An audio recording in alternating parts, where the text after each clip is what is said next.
नमस्कार। मैं प्रोफेसर अमिताभ बैनर्जी। हम जैसे क्रिटिकल थिंकिंग सेशंस महाभारत के उदाहरण से, उनके उपदेश से, गीता के और गुरशरण दास के जो किताब है महाभारत के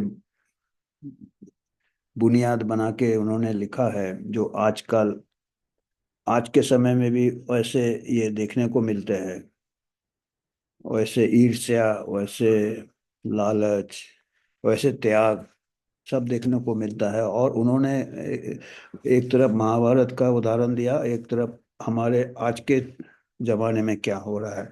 तो उसी सिलसिले में इन्होंने, ये मैं इनके किताब से पढ़ रहा हूँ गुरशरण दास के, तो ये व्यूज गुरशरण दास के हैं।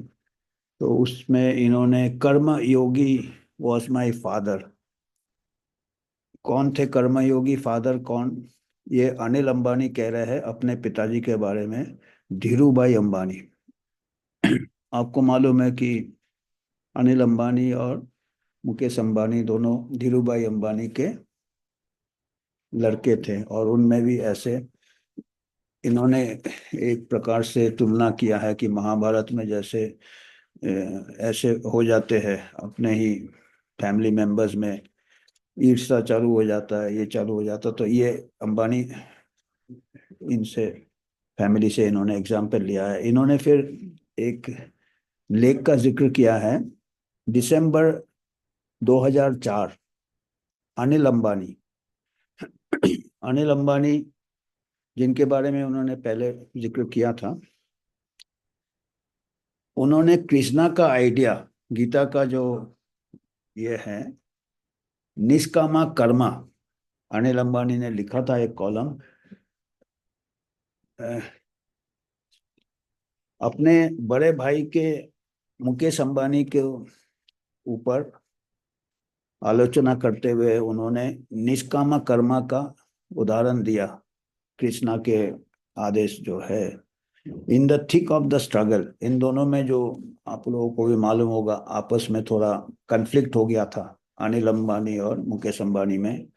Anil Ambani wrote a curious article on nishkama karma in the Times of India, 4 दिसंबर 2004 को। एक टाइम्स ऑफ इंडिया में अभी भी है, द स्पीकिंग ट्री रहता है, स्पिरिचुअलिटी के ऊपर लेख रहता है टाइम्स ऑफ इंडिया में। तो 4 दिसंबर 2004 को अनिल अंबानी ने में स्पीकिंग ट्री में ये इसका बारे में लिखा कि निष्कामा कर्मा, कर्मा करो, फल की चिंता मत करो। और उसमें लिखा उन्होंने, अंबानी ने लिखा, कर्म योगी, और ऐसे लोगों को कर्म योगी कहते हैं। कर्म योगी वॉज माई फादर धीरू भाई अंबानी अदर। हमारे फादर जो थे धीरू भाई अंबानी, वो कर्म योगी थे। वो मैन ऑफ एक्शन थे, वो एक्शन करते थे। As a true follower of Bhagavad Gita, Dhirubhai Ambani Bhagavad Gita को फॉलो करते थे। अपने लिए उन्होंने कुछ नहीं किया, बट फॉर ह्यूमैनिटी, जनहित के लिए किया सब कुछ। In the true spirit of nishkam karma he remained free from attachment to the fruits of his action. वो बिल्कुल अटैचमेंट नहीं था उनको, उसका जो एक्शन हुआ, उनका इतना बड़ा इंडस्ट्री हुआ, उनको खुद का कोई लगाव नहीं था। और वो कहते हैं जो ईगो होता, हमारा घमंड होता, वो हमारे सब प्रॉब्लम्स के जड़ होते हैं। It is as the divine text puts it, Gita जो कहता है, the feeling of separateness, the sense of duality, the idea of being distinct and different from others. तो ये कहते हैं कि घमंडी आदमी अपने को दूसरे से अलग समझता है, बड़ा समझता है, डबल होता है उनका माइंड। और डिफरेंट फ्रॉम अदर्स, एरोगेंट, घमंड, और अपना ऑब्सेसिव सेंस ऑफ ओनरशिप की ये हमारा है, एंड ये धर्म से अलग हो जाते हैं ऐसे लोग। ह्यूमिलिटी देनिस, नम्रता, जो ह्यूमिलिटी है, ये कमजोरी नहीं है कहते हैं, अनिल अंबानी अपने कॉलम में लिखा है। And not just another polite virtue, ये एसेंशियल फाउंडेशन है, ये बुनियाद है। नम्रता, ह्यूमिलिटी, घमंड का जो ऑपोजिट है वो नम्रता है, ह्यूमिलिटी है। और वो जस्ट, लास्टिंग एंड परमानेंट, न्याय है उसमें, वो बुनियाद है। This was the abiding truth, ये सच्चाई था जो धीरूभाई अंबानी में था। He never saw himself as an owner, अपने को मालिक नहीं समझते थे। I have often asked myself, Anil Ambani कहते हैं, अपने आप से कई बार पूछा कि नम्रता और ट्रस्ट, विश्वास, मैटर्स ऑफ इंडिविजुअल टेम्परामेंट, ये हमारा क्या नेचर होता है, हमारा स्वभाव होता है, हमारा संस्कार होता है, हमारा कर्मा होता है, और क्या जीन में रहता है। आज के तारीख में कहते हैं सब कुछ जीन से इनहेरिट करते हैं, या संस्कार होते हैं, हमारे कर्मा होते हैं। Every time I have come to the contrary conclusion, तो हमेशा हमको दूसरा ही कुछ कंक्लूजन हो गया। हमको, हमने जब अपने आप से पूछा कैसे होता है ये जो अच्छे क्वालिटीज आते हैं, क्या ये संस्कार से होता है, या ये कर्मा से होता है, या जीन से होता है, और ये बोलते हैं हमेशा मेरे को दूसरा ही मैं नतीजे में पहुंचा कि नहीं, ये सबसे कुछ नहीं होता है। It is not easy, I admit, ये आसान नहीं है, पर हमको सीखना पड़ता है नम्रता और विश्वास। As long we have to love all beings as one's own self, हम सबसे प्यार करें जैसे कि वो हमारे, हम अपने आप से प्यार करते हैं, तभी ये आ सकता है। और ये पहला कदम है of individual social and spiritual evolution. हमारा भी इवोल्यूशन होगा, सोसाइटी का भी भला होगा, और स्पिरिचुअल एवोल्यूशन होगा, और ह्यूमैनिटी का भी भला होगा। तो ये कह रहे हैं गुरशरण दास इस लेख के ऊपर कि ये काफी इंटेलिजेंट व्यक्ति ने लिखा है, काफी, who has rested with the moral issues raised by the गीता's message, जो उन्होंने भी गीता पढ़ा है और काफी उसमें सोचा है क्रिटिकली, उससे स्ट्रगल किया है गीता के ज्ञान से। पर कहते हैं कि थोड़ा बहुत इसमें भी सेल्फ सर्विंग था, which is ironical since it extol the virtues of selflessness humility. Self serving क्यों था कि उस टाइम उनका विवाद चल रहा था अपने भाई से, तो वो थोड़ा इनडायरेक्टली शायद उंगली उठा रहे थे। और कह रहे हैं कि कई लोगों ने ये भी बोला है कि अगर इतना ही पब्लिक सिंपैथी के लिए लिखा है इन्होंने, अपने जो भाई के साथ जो ये चल रहा था, झगड़ा चल रहा था। और एक रीडर ने तो ये भी बोला है कि हम सोचे खाली गुरुजी लोग ही ऐसा चीज लिखते हैं, अ, और हमको मालूम नहीं था कि जो लोग बिलियनर होते हैं, करोड़पति होते हैं, अरबपति होते हैं, वो भी गीता से इतना मोटिवेट होते हैं। मनी से नहीं, गीता से मोटिवेट होते हैं, जबकि खुद अरबपति बन गए। I have a simple solution, कहते हैं कि इनके लिए मेरे पास एक सिंपल सुझाव है। सब कुछ त्याग दे दो ना आप, जब इतना गीता में बोलते हो, और हिमालय चले जाओ। अभी कुछ लोग, कुछ पॉलिटिशियन लोग भी बोलते हैं कि हमारा क्या, हम तो झोला उठाएंगे चले जाएंगे, तो वो है, अच्छा है वो, मतलब गीता वाला यही है कि, तो ये एक रीडर ने बोला भी है अनिल अंबानी को, the reader had in fact got Krishna's message completely wrong. और ये कहते हैं रीडर जिन्होंने ये लिखा है, जिस रीडर ने कि ऐसे करे, वो भी बोलता वो भी गलत है। ये गुरशरण दास कहते हैं कि वो भी गीता ऐसे नहीं बोलता है। It is not about going to the Himalaya, Himalaya जाने की बात नहीं हो रही है, बट अपना को डिटैच्ड करो, पर अपना काम करते रहो। लाइक भीष्मा, भीष्मा का परफेक्ट एग्जाम्पल दिया था इन्होंने कि यही है जो कि पूरा काम करते रहे, अपना ड्यूटी करते रहे बगैर अटैचमेंट के। तो हिमालय जाने की बात नहीं हो रही, वो तो फिर आप अपना जिम्मेदारी को भी छोड़ रहे हो, तो वो गलत है। अपना जिम्मेदारी रखो, और जिम्मेदारी करते करते अपना काम करो, और उसका फल की फिक्र मत करो।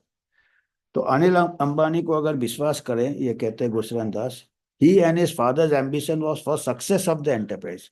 उनका एम्बिशन था कि एंटरप्राइज सक्सेस हो। तो ठीक है, पर्सनल रिवॉर्ड के लिए नहीं, क्योंकि काफी लोगों को एम्प्लॉयमेंट दिया, काफी शेयर होल्डर्स को प्रॉफिट दिया, कंट्री को डेवलप किया, तो अच्छा तो हुआ है देखा जाए तो।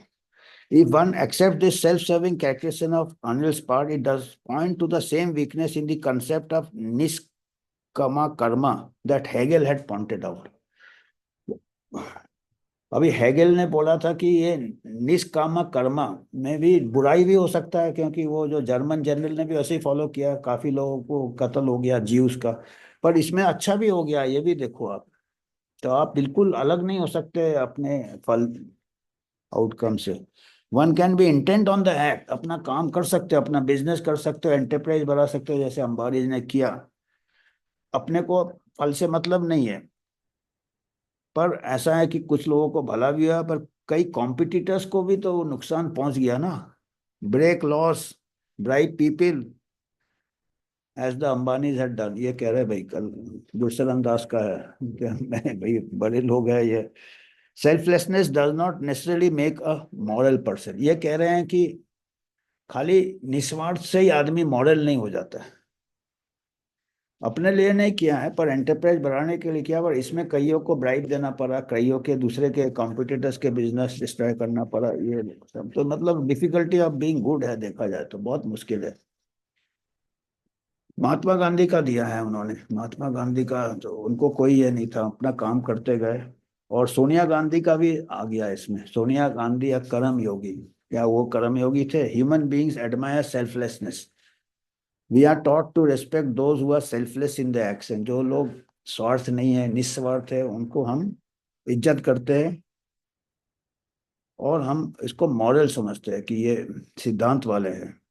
Selflessness as an external status partly because of Krishna's counsel, Mahatma Gandhi karma yogi, इसमें तो मेरे को लगता है काफी लोग मानेंगे। मदर थेरेसा, वो भी आती है। सोनिया गांधी ने जब प्राइम मिनिस्टर बनने से इनकार किया, उसके सपोर्टर्स ने भी उसको कर्म योगी बोला है।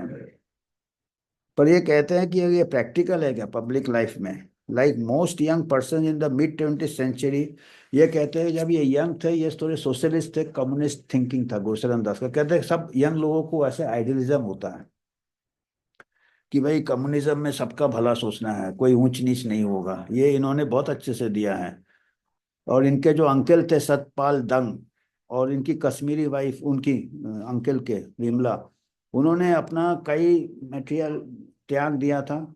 और पूरा लाइफ उन्होंने justice exploited workers in industrial Amritsar in north west India, workers के बेनिफिट के लिए काम किया, सबको इक्वल पे मिलना चाहिए।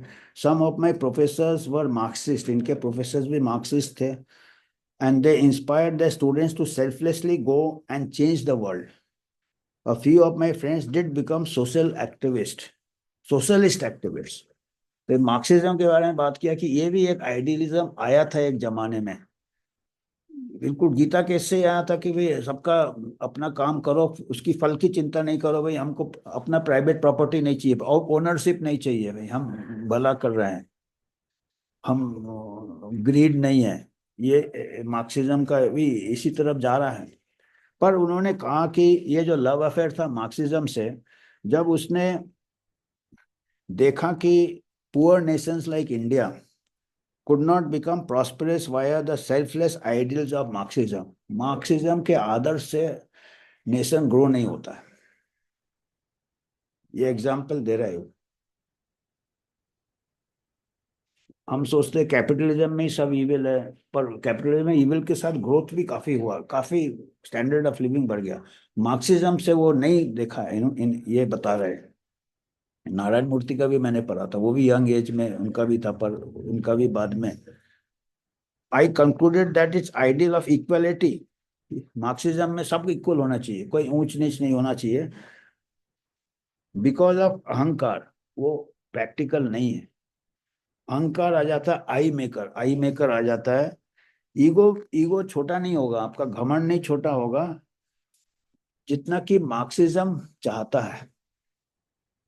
अंदर अंदर लोग अंदर रहेंगे, वो सबको एक यूनिफॉर्म नहीं कर सकते आप, क्योंकि वो महाभारत में भी सब अलग अलग रहे। उसमें क्या होता, मार्क्सिज्म को भी लोग एक्सप्लॉइट कर लेते हैं, उसमें फिर पावर ग्रैब हो जाता, फिर उसमें ट्रांसपेरेंसी हमने देखा है जितने भी कंट्रीज थे।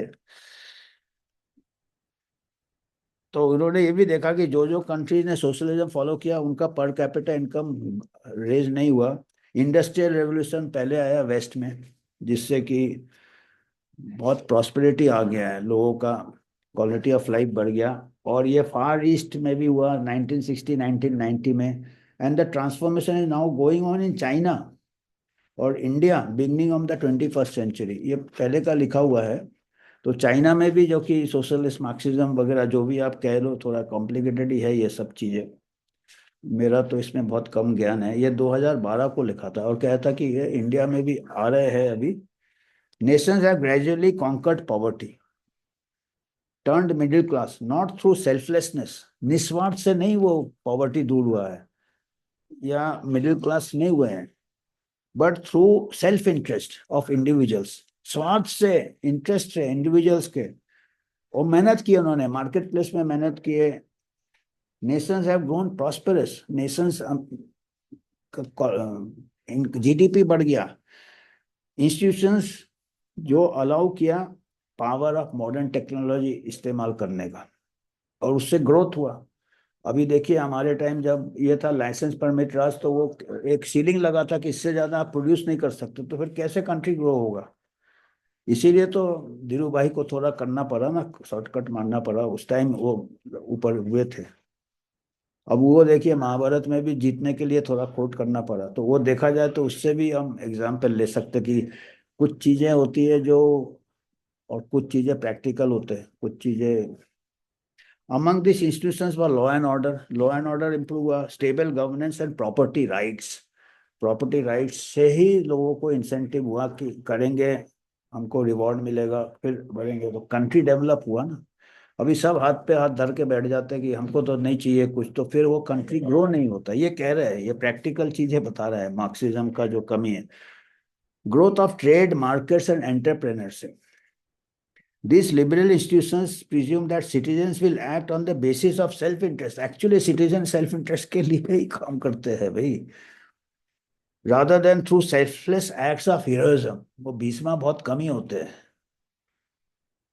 तो यह बता रहे हैं कि nature 20th century the world has to learn this lesson painfully after Stalin. जैसे स्टालिन ने हाईजैक कर लिया था ये, सबको कर दिया बराबर, खुद हाईजैक होके पावर ग्रैब कर लेते ये। माओ inflicted monumental grief on the people. Stalin और माओ ने बहुत मिजरी में डाल दिया अपने लोगों को, इसी सोशलिज्म मार्क्सिज्म के इससे। एरिस्टोटल ने वार्न किया था इस खतरे के बारे में 2000 years अगो। उसने कहा था प्लेटो का आइडियल था कॉमन ओनरशिप। ये उनके भी फिलोसोफर्स में विवाद था। प्लेटो ने, तो एरिस्टोटल ने बोला था कुछ लोग काम नहीं करेंगे और अपना हक ज्यादा मांगेंगे, कंज्यूम हो। जो काम कर रहा है उसको भी उतना ही मिल रहा है जो काम, तो जो काम, कई लोग काम नहीं करेंगे। तो यही प्रॉब्लम है कम्युनिज्म का। और देखा जाए तो गवर्नमेंट सर्विस में इनएफिशिएंसी का भी आपने देखा होगा, यही है प्रॉब्लम। बहुत मुश्किल है इसको कैलिब्रेट करना, कौन सा लेवल क्या करना। कैपिटलिज्म में भी एक्सप्लॉयटेशन एक हद में एक्सट्रीम में चला जाता है। कम्युनिज्म में भी लोग लेजी हो जाते हैं, भी चलो हमको तो मिल जाएगा, और क्या हूँ मेहनत करे, प्रॉपर्टी तो अपना है ही नहीं। तो ये प्रॉब्लम आ जाता है। Labour little he had thought private property was natural and legitimate. ये एरिस्टोटल ने बोला था 2000 कि प्राइवेट ओनरशिप होना चाहिए और ये लेजिटिमेट भी है, लीगल भी है। For the love of self is a feeling implanted by nature and not given in when, although selfishness is rightly self. Love of self nature देता है आपको कि आप अपना हित देखने को देता है, तो आपका प्रॉपर्टी ओनरशिप होगा तभी आपको इंस्पिरेशन होगा काम करने का। और ज्यादा सेल्फिशनेस उसको सेंसर कर सकते हैं कि दूसरे का हक छीन रहे हो। तो ये इस टाइप का है थोड़ा बहुत। This however is not the mere love of self, the love of self in excess like the miser's love of money. Excess में अगर सेल्फ है तब जाके वो प्रॉब्लम। थोड़ा ये जरूरी है आपको मोटिवेशन के लिए। Aristotle makes the same sensible distinction as Adam Smith and others, बाद में दूसरे थिंकर्स ने, between rational self interest and selfishness. एक रैशनल सेल्फ इंटरेस्ट होता है जो कि एक नॉर्मल ह्यूमन बीइंग को होना चाहिए यार, अपना भी तो थोड़ा अस्तित्व होना चाहिए, थोड़ा ओनरशिप होना चाहिए, थोड़ा प्राइड होना चाहिए। मैं कुछ अगर मैं हासिल करता हूँ, मैं उसको मेमेंटो रखता हूँ, तो दूसरे काम के लिए इम्प्रूव होता है, मेरे को कुछ अवार्ड मिलता है, तो वो हमारा ओनरशिप है ना, अपने मेहनत से किया है ना। तो दूसरे भी देखेंगे, चलो हम भी मेहनत करें, तो ऐसे करके ह्यूमैनिटी का इनडायरेक्टली भला होगा। अब ये ठीक है, किसी का कुछ ओनरशिप नहीं है तो कैसे होगा, फिर सब बैठे रहेंगे हाथ पे हाथ धर के। मोटिवेशन लगता है, मतलब ये ह्यूमन नेचर का जो है डायनेमिक्स। तो सेल्फलेसनेस का ऑपोजिट सेल्फिशनेस नहीं है, वो कहते हैं निस्वार्थ का जरूरी नहीं है कि वो स्वार्थी है। This is a liberal middle ground of self interest, एक सेल्फ इंटरेस्ट होता है, वो सेल्फिशनेस नहीं होता, विच ड्राइव्स ऑर्डिनरी ह्यूमन बीइंग। एक सेल्फ इंटरेस्ट होगा तभी वो अपने को इम्प्रूव करेगा। फल मिले ना मिले पर प्रॉपर्टी तो मिले, प्रॉपर्टी राइट्स भी नहीं रहे, कौन काम करेगा, कौन ये करेगा। और उनमें से कुछ लोग स्वार्थी तो बटे होंगे ना, पॉपुलेशन में उतने ही लोग स्वार्थी होंगे, उतने ही लोग इविल होंगे, उतने ही जो दुर्योधन के टाइम से चला आ रहा है। तो उन लोग फिर ऐसे जो लेवल प्लेइंग फील्ड में वो फिर एक्सप्लॉइट कर लेंगे, जैसे स्टालिन और माओ ने किया था, लोगों को मिजरेबल बना दिया था। तो ये liberal, we must also admire the benevolent acts of many philanthropists, social activist, environment, kindness and compassion virtues. तो ये काफी इसमें इजी नहीं है, ये डिफिकल्टी ऑफ बीइंग गुड तो मैं देख रहा हूँ कि पढ़ने में भी इतना मुश्किल है, इंटरप्रिटेशन में भी इतना मुश्किल है, तो जीने में कितना मुश्किल होगा। तो ये कह रहे हैं कि कृष्णा का जो मैसेज है निष्कामा कर्मा, वो बहुत तारीफ काबिल है, पर ऑर्डिनरी ह्यूमन बीइंग के लिए बहुत मुश्किल है। और भीष्मा का भी जो ये था, उसमें भी उन्होंने राइट थिंग नहीं किया कई बार, इसी इसमें कि हस्तिनापुर का जो थ्रोन उन्होंने, और द्रौपदी को भी नहीं उन्होंने ये किया। तो ये इसमें भी कमियां हैं। और ये इतना आदर्शवादी होने से भी दूसरा आपका फायदा उठा लेगा, डंडा उठा के पीटेगा दूसरे को। ये स्टालिन एंड माओ जैसे लोगों को स्ट्रॉन्ग आर्म टैक्टिक्स करने का मौका मिल जाता है, to make up for the deficit and human selflessness. Rational self interest होना चाहिए। ये सब बोलने के बाद आखिरी में कहते हैं कि निष्काम कर्मा का जगह है हमारे जिंदगी में। Modern social science has gone too far in exclusively on self interest to explain human behaviour.